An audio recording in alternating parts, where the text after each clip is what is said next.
বৈশ্বিক জলবায়ু পরিবর্তনের নেতিবাচক প্রভাবে প্রতিনিয়তই ঝড়, বন্যা, জলোচ্ছ্বাস সহ নানা ধরনের ঝুঁকিতে বাংলাদেশ। এমন পরিস্থিতিতে দুর্যোগ মোকাবেলায় করণীয় নিয়ে রাজধানীর বাংলা মোটরে বিশ্ব সাহিত্য কেন্দ্রে এই নাগরিক সংলাপ। এতে অংশ নিয়ে দুর্যোগ মোকাবেলায় নানা করণীয় তুলে ধরেন এনজিও প্রতিনিধিরা। টেকনোলজিক্যাল বিষয়টাতেও একটা বড় গ্যাপ তৈরি হয়েছে। আমার মনে হয় যে এখানেও আমাদের একটা সেন্ট্রালি এবং ইনক্লুসিভলি কাজ করা জরুরি। আর দুর্যোগ ব্যবস্থাপনা বিশেষজ্ঞরা জানান, দুর্যোগ মোকাবেলায় সংশ্লিষ্ট মন্ত্রণালয়ের দক্ষতা বৃদ্ধির পাশাপাশি কাজে স্বচ্ছতা নিশ্চিত করতে হবে।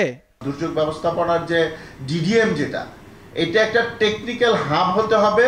এখানে যারা দুর্যোগ ব্যবস্থাপনা বোঝেন, জানেন, তাদের সেখানে থাকতে হবে। নতুন ভালনারেবিলিটি, নতুন রিস্ক, এগুলো আমাদের কোনো ধারণাই নাই আমাদের কোনো কাগজপত্রে।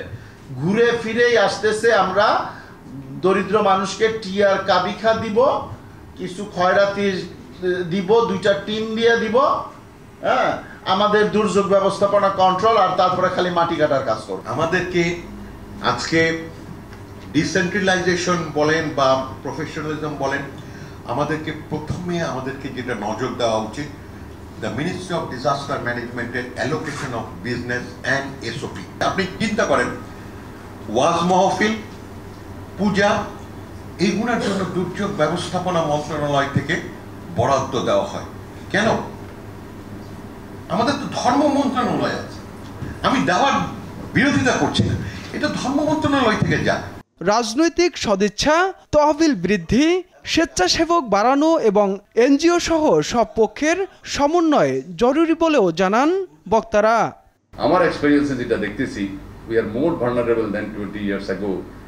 আগের সাইক্লোন দেখলাম 10 বছর পর, দেয়ার ওয়াজ এ 70 সাইক্লোন, 88 ফ্লাড উড়িচরে, 91 সাইক্লোন। এখন কিন্তু প্রতি বছর 6টা করে সাইক্লোন অ্যাভারেজ 8 করে। বিদেশে 8 কমে যাচ্ছে।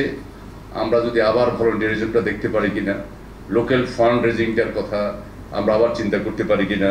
তাইফুর রহমান তুহিন, দেশ টিভি, ঢাকা।